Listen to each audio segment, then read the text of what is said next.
होय, हे काय कुठला आवाज येते? एवढं एवढं तर असं जेवायला निघालो तो राईस प्लेट जेवलो आणि बाहेर जातो तर काय हे कोण आलं आहे आमच्या इथं? अरे बापरे, आवाज दणानानात चालू होतं. काय बघावं म्हणलं, खतरनाक डान्सिंग चालू होतं तिकडं. बघा जरा, ऐका गाणे, काय खतरनाक आहे डान्स.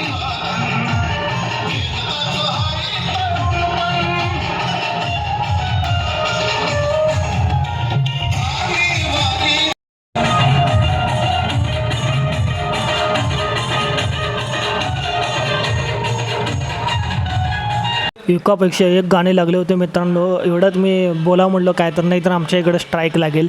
काय खतरनाक लोकांना माहीतच नव्हतं की काय चालू आहे. कोजागिरी पौर्णिमेनिमित्त यांचं एक डान्स ठेवलं होतं, एकदम खतरनाक होतं. आम्हाला, आम्ही पण तिकडं अचानक आज गेलो होतो जेवायला, तेव्हा तर आवाज ऐकू आला, पोस्टर दिसला म्हणून मी निघून गेलो तिकडं. डान्स झकास होता, लोक पण झकास होते, सगळे नाचत होते. समोरचे मागचे चांगले लोक होते ना, जरा नाचत नव्हते. मी तो पण बघावं म्हणलो, काय भारी होता डान्स पण.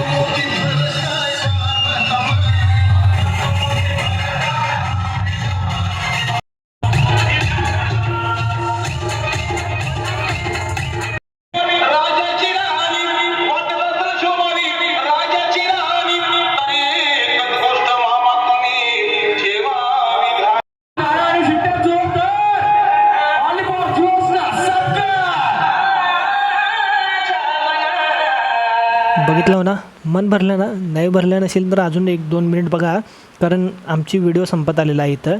कारण एकदम झकास व्हिडिओ आणि एकदम मन मिळावं. आता चांगली झोप येणार ना आम्हाला पण, त्यामुळे जेवण केलेलं सगळं जिरलं, मनामधलं सगळं उरलं नाही, सगळं कंप्लीट झालं. ते माणूस कोण होतं की मध्ये करत होता हिच्या आत्म्याच्या त्या वाटायला. तर तेवढ्यात आम्ही निघालो, कारण वेळ झाली होती झोपेची. तेवढ्यात आम्हाला दिसलं सुगंधी दूध, वास यायला. तर मग कुठून आलं बघत होतो, तर तेवढ्यात हे दिसलं आम्हाला.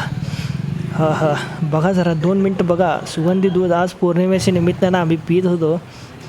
ते दूध बघून आम्हाला राहिलं नाही ना, आम्ही गेलो लगेच, ए भैया दे दे हमको 2 दूध असं म्हटलं आणि आम्ही घेतलं. एकदम भारी हो भाऊ, कसं कराल तर एकदम प्रोफेशनल वाटत होता. आणि म्हटलं हमारे बाबा हमारे दादा सब लोग हेच करते. मग आम्ही ते ऐकल्यानंतर भाऊ चांगला आहे, बाय मिळतो म्हटलं.